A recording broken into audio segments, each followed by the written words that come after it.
What Dawkins and Hawking, even more so actually, it seems to be, are saying you're going to choose between those two explanations, which are ridiculous. They lie in different categories. And I feel why it was that Hawking was so enthusiastic about saying to us all, you must choose between God and science.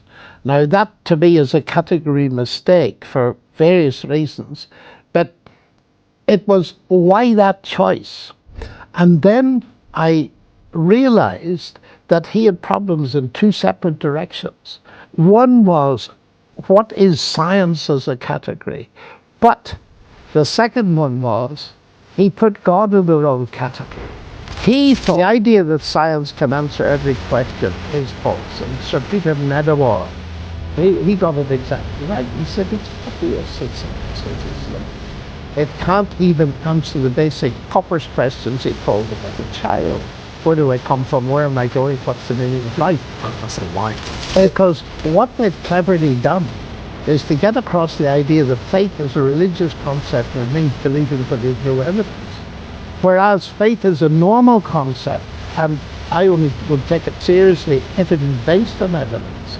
And science, Einstein's wonderful quotation, I cannot imagine a genuine scientist without that faith. Not faith in God, but faith in the rational intelligibility of the universe. All scientists are people of faith, and they bring the faith to the science.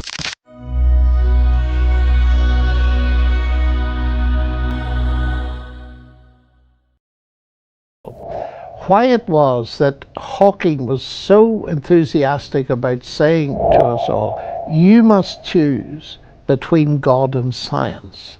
Now that to me is a category mistake for various reasons, but it was why that choice? And then I realized that he had problems in two separate directions. One was, what is science as a category? But the second one was, he put God in the wrong category. He thought that I believed, people like me and you believed in an ancient type of Greek God. That is, to use the common phrase, a God of the gaps. I can't explain it, therefore God did it.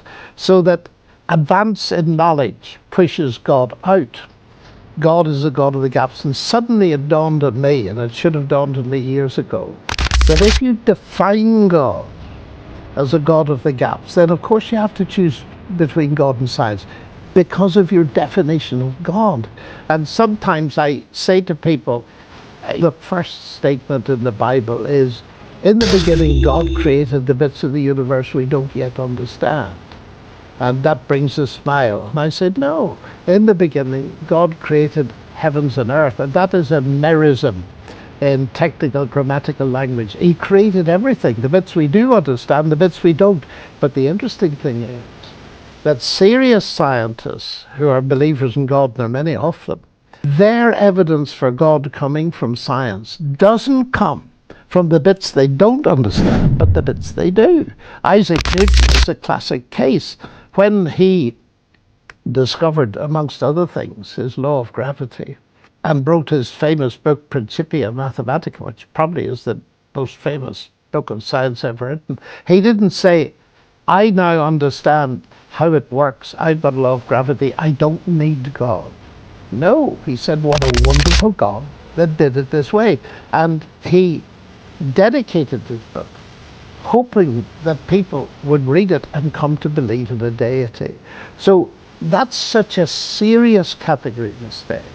And there's another one, which if you like we can talk about, which is to do with the definition of science. But the first one that you mentioned, getting God in the wrong category.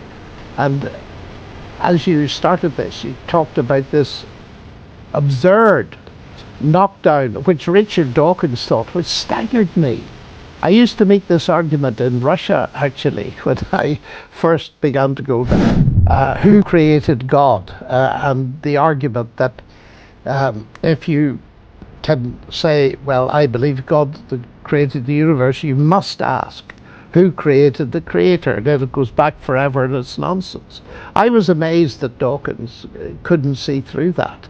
That, as you say, you're placing God in the created category, but nobody believes, at least nobody sensible it's a bit of a believes, in circular a created argument. God. Yes, absolutely. And if we are to look at it from this way, I don't believe in the God that Dawkins doesn't believe either. And he didn't like that when I said it to him. But there is a philosophical point that lies at a slightly deeper level, Samuel, I think, and that's this. Do the arguments go back forever anyway? And I don't believe they do. The atheist will stop asking the questions with mass energy, or the most popular these days is nothing. You have to redefine nothing to get there. The Christians like me, or theists, will stop with God. That's where it stops, because God, by definition, if he's worthy of the name, is eternal. And therefore, people that raise that question, what I say to them, and this used to be very interesting in the Russian context, because there was a strong materialism, is your problem that you cannot believe in anything eternal? And they would tell me they believed in the eternity of matter. And I'd say, oh, if you believe in the eternity of matter, then the eternal is conceivable. So I'm telling you that the only sensible kind of God to talk about is an eternal one. What about evidence? Can we talk a bit about evidence? Of course. And what role does evidence play in establishing truth? I want to quote to you, you mention Richard Dawkins in your book, God's Undertaker. And Richard Dawkins is saying, next time that somebody tells you that something is true, why not say to them, what kind of evidence is there for that? If they can't give you a good answer, I hope you'll think very carefully before you believe a word they say. I wish he'd take his own advice, because when it came, I actually asked him whether he had any friends he talked to about things like the evidence for the resurrection. He just shrugged it off. I think there are a number of very high-profile atheists who aren't really interested in evidence beyond the narrow kind. And it seems to me that you have to open up your mind to various levels of evidence when it comes to the God question, because of the nature of science as a category of investigation. The idea that science can answer every question is false. And Sir Peter Medawar, he got it exactly right. He said it's obvious that science has its limits. It can't even answer the basic Popper's questions, he called them, of a child. Where do I come from? Where am I going? What's the meaning of life? It can't answer the why question. It can't answer, well, the why question of purpose, the teleological question. It does have a why question it can answer, and that's the why of function. And sometimes, what is that bit doing here? Why is it there? That's a genuine scientific question, but not the why of purpose. And I think this is hugely important, Samuel, actually. And I place a lot of emphasis on it in my little book, Can Science Explain Everything? Because what many people don't realize is that science is even limited within itself. What I mean by that is this. When I was at school, I was badly taught physics. And I thought that the law of gravity explained gravity.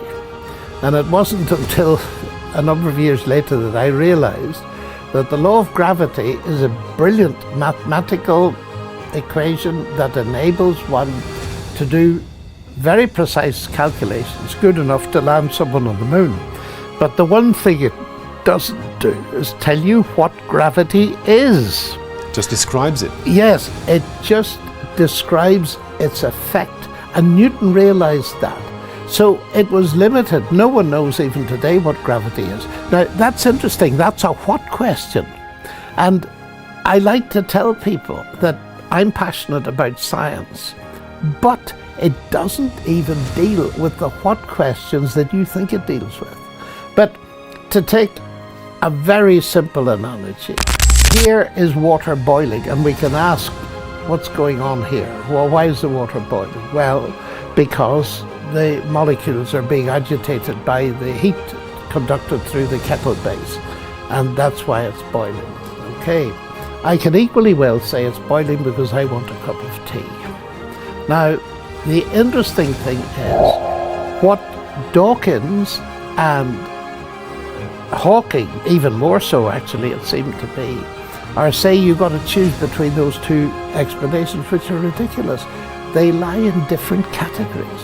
And I feel a huge amount of the so-called opposition between science and faith in God, and I'll come to that addendum in a moment, is because of this category difference, that it's a different class of questions that's being answered.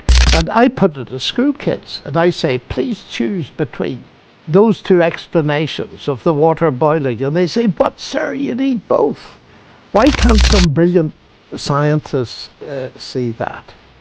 And by the way, if I might just add, I'm frequently asked to speak on science and faith. And I say to people, do you want me to talk about God? And they say, yes. Well, I said, where is it in the title? Faith. I said, but look, I can give you a lecture on science and faith without mentioning God, because faith is essential to science. Do you realize that your title is in itself an atheistic formulation?